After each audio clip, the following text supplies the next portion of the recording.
দেখতে কেমন? দেখতে একবারে ঝিকিমিকি ঝাপটা ভিক্ষি। তাহলে সম্বন্ধ করে যায়? আমি জানি না তার ঘরে কন্যা আছে।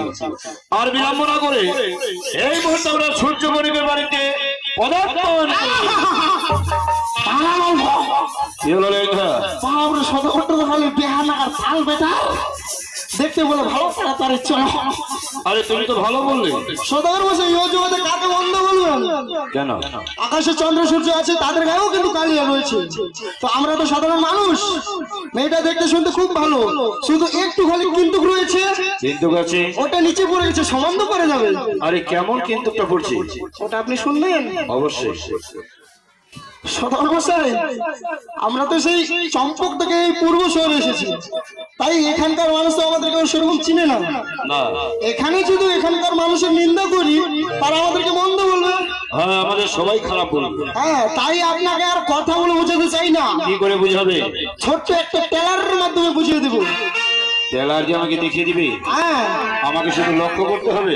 আপনি শুধু লক্ষ্য করবেন যে কিন্তু রয়েছে কোথায়। ঠিক আছে, আমি লক্ষ্য করবো।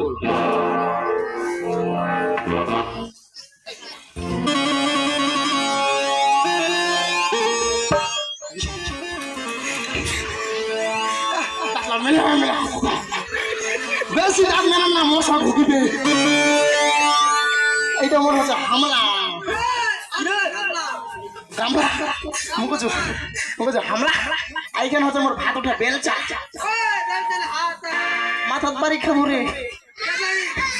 ওই আমার ভাতা উঠে আগে ওই কিসে এখন যাও দি।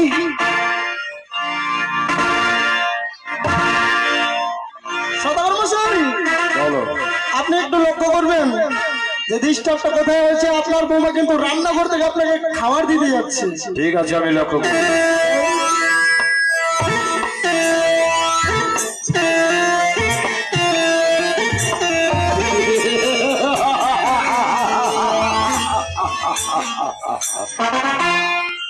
লেখা বাচ্চু, বুঝেছি। একপত্র রয়েছে তার খুঁড়ি। আরে আমি যা দেখলাম সেটাকে খুঁড়ি বলা হয়। সদাগর মশাই, ওটাকে খুঁড়ি বলে না।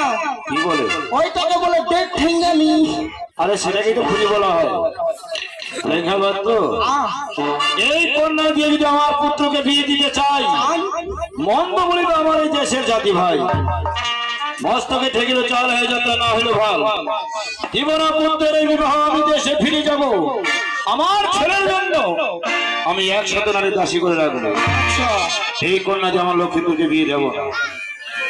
মনে হয় আমরা অসহজাতানি কন্যা দেখতে এসেছি। প্রথমে আমরা অমল দেখতে পেলাম, দেশের সাথে দেশে ফিরে যাব।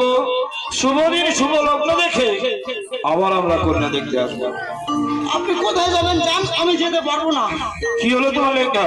হাঁটতে হাঁটতে হাত পা ব্যথা হয়ে গেছে। আপনি এটা খুব ও, তুমি খিদা পেয়েছো?